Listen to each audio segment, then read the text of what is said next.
변복 목사의 아침 묵상 2023년 3월 25일 토요일 아침입니다. 오늘은 데살로니가전서 2장 3절로 12절 말씀을 통해서 아첨의 말 탐심의 탈을 벗고 이런 제목으로 말씀 묵상의 은혜를 나누겠습니다. 어제 홀드 플랫폼 개발을 위해 바쁘신 가운데 시간을 쪼개어서 하나님의 응원단으로 우리 나동원 대표님과 정여호 대표님이 오셔서 우리가 어디로 가야 하는지를 점검하는 시간을 가졌습니다. 긴 시간 함께 하시면서 우리가 겪고 있는 문제들을 정확히 짚어주시면서 대안에 대해 한 걸음 나아갈 수 있도록 이끌어 주셔서 얼마나 큰 힘이 되고 감사했는지 모릅니다. 정말 감사를 드립니다. 절묘한 때에 하나님이 보내주신 응원단의 응원소리가 우리로 힘을 내게 하셨습니다. 그리고 버티기 어려운 밤에도 우리로 진행하게 하시려고 기도와 재정의 응원단을 허락하셔서 또 한 달을 버티며 나아갈 수 있게도 하셨습니다. 이 모든 것을 이끄신 우리의 대표 되신 주님께 모든 영광을 올려드리며 오직 주님께 순종하여 주님의 뜻만이 이루어지기를 기도합니다. 주일을 준비하는 날 주님은 내게 무엇을 말씀하실까? 본문에는 바울이 자신은 오직 하나님의 인정만을 구하며 데살로니가 교회에 사역했음을 밝히고 있습니다. 3절 4절입니다. 우리의 권면은 관사함이나 부정에서 난 것이 아니요 속임수로 하는 것도 아니라 오직 하나님께 옳게 여기심을 입어 복음을 위탁받았으니 우리가 이와 같이 말함은 사람을 기쁘게 하려 함이 아니요 오직 우리 마음을 감찰하시는 하나님을 기쁘시게 하려 함이라. 이걸 정리해보면 하나님께 옳게 여기심을 입었다. 바울은 자신을 이렇게 표현하고 있고요. 그래서 복음을 위탁받은 사람이다. 그리고 자신은 그 복음을 위탁받고 오직 마음을 감찰하시는 하나님을 기쁘시게 하려고 복음을 전했다. 이렇게 요약할 수 있습니다. 바울은 자신이 데살로니가에 복음을 전한 이후 이렇게 세 가지로 하나님이 자기를 옳게 여기셨고 하나님께서 그래서 나에게 복음을 위탁하셔서 나는 그 하나님을 기쁘시게 하려고 복음을 전했다. 이렇게 요약을 한 것입니다. 이것을 유진 피터슨 목사는 메시지 성경에서 이렇게 번역을 하고 있습니다. 하나님은 우리를 철저히 시험하셔서 우리가 이 메시지를 맡을 자격이 있는지 확인하셨습니다. 분명히 말씀드리지만 여러분에게 말할 때 우리는 다수의 인정을 구하지 않고 오직 하나님의 인정을 구할 뿐입니다. 우리가 그 같은 시험을 거쳤으니 우리는 물론이고 우리가 전한 메시지에 오류나 불순한 동기나 감춰진 의도가 없다는 것을 여러분은 확신해도 됩니다. 하나님께 옳게 여기심을 입어라고 하는 부분의 메시지 성경은 하나님이 철저히 시험하셔서 메시지를 맡을 자격이 있는지를 확인하셨다. 이렇게 번역을 하고 있습니다. 그렇습니다. 하나님은 당신의 소중한 메시지를 아무에게나 던져주지 않습니다. 그러기에 그것을 맡은 자는 다수의 인정을 구하는 자가 아니라 하나님께 인정받으려고 해야 함을 또한 묵상하게 됩니다.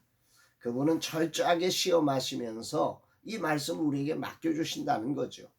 목사의 자리가 위험한 것은 죄성을 가진 인생으로 다수의 인정과 다수의 거절이 주는 위험이 쉽지 않기 때문입니다.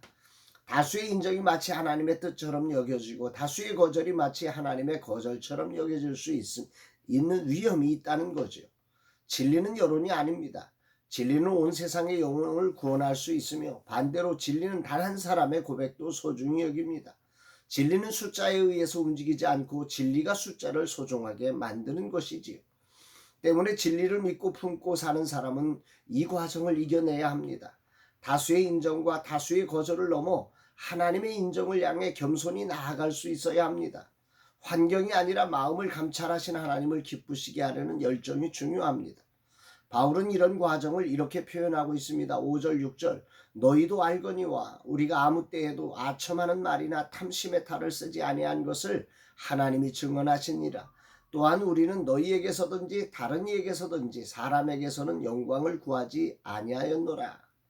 여기 중요한 단어가 아첨의 말 탐심의 탈이라는 단어입니다. 데살로니가의 교회를 세워가는 과정에 사람들의 마음을 얻어야 하기에 그들에게 다가가야 합니다. 그런 과정에 바울은 아첨의 말 탐심의 말을 탈을 쓰지 않았다고 합니다. 여기 아첨의 말은 우리가 잘 아는데 이 탐심의 탈이라고 하는 말이 좀 울림있게 들려지는 아침입니다. 무슨 뜻일까요? 이것은 누군가를 이용해 내가 원하는 것을 얻고자 자신이 아닌 다른 모습으로 접근하는 경우를 의미합니다. 아첨의 말 탐심의 탈은 세상을 살아가는 데 있어 어디서나 존재할 수 있는 부분입니다. 상대를 향한 사랑이란 명목으로 아첨의 말과 탐심의 탈을 쓰는 일이 결코 목사의 삶에서 떨어져 있지 않음을 깊이 묵상케 되는 아침이기도 합니다.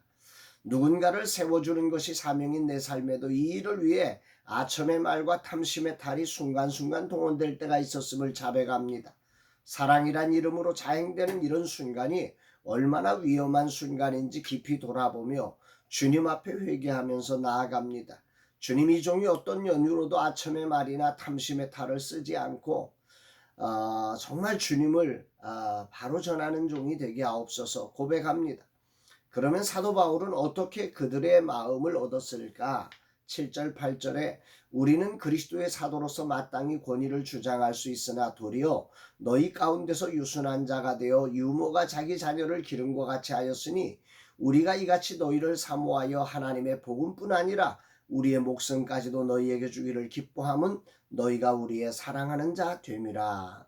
아첨하고 탐심의 탈을 쓰고 그들을 속이며 복음을 전하지 않았고, 바울은 또한 사도로서의 권위로 주장함으로 복음을 전하지도 않았다고 합니다. 도리어 그는 유모가 자녀를 기름처럼 사랑함으로 목숨까지 주기를 기뻐하며 그들을 섬기며 복음을 전했다고 오늘 말씀에서 우리에게 알려주고 있습니다. 이런 사랑 때문에 그는 그들에게 폐를 끼치지 않으려고 밤낮으로 일하며 복음을 전했고, 오직 하나의 기준, 그들이 하나님 앞에 옳게 합당하게 행하는 자가 되게 하려고 먼저 자신이 그렇게 행동했고, 또 그렇게 행동하도록 아버지가 자녀에게 하듯 권면하고 위로하고 경계하였다고 말씀합니다. 11절 12절 너희도 아는 바와 같이 우리가 너희 각 사람에게 아버지가 자기 자녀에게 하듯 권면하고 위로하고 경계하노니 이는 너희를 부르사 자기 나라와 영광에 이르게 하신 하나님께 합당히 행하게 하려 함이라. 아멘입니다. 부모는 자식을 사랑하기에 사랑으로 품어줍니다. 사랑으로 가르칩니다. 사랑으로 책망합니다. 사람에게는 이 세 가지가 꼭 필요합니다.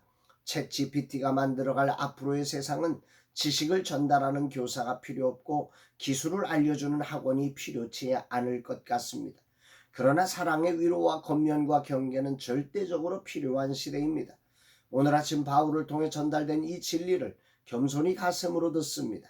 이 말씀을 통해 더욱더 홀드 플랫폼이 필요함을 절절히 느낍니다. 아첨의 말로 안 됩니다. 탐심의 탈을 쓰고서는 절대 안 됩니다. 오직 하나 사랑으로 목숨까지도 아까워하지 않으며 전하는 위로와 권면과 경계의 복음만이 진정 이 시대의 데살로니가의 교회가 세워지는 길임을 깊이 묵상합니다. 주님, 이 아침 겸손히 엎드립니다. 이 종안의 세상을 살면서 나도 모르게 배워진 얄팍한 아첨의 말이나 탐심의 탈을 벗기 원합니다. 이 위대한 복음을 전하며 전능하시고 전지하신 하나님을 신뢰한다고 말하며 사람을 기쁘게 하려는 그런 욕망을 벗게 하옵소서. 오직 하나님께 인정되기 위해 사랑으로 영혼을 하나님 앞에 세우려는 열정으로 충성되게 복음을 전하며 위로와 권면과 경계를 하는 종 되게 하여 주옵소서. 이렇게 고백하게 됩니다.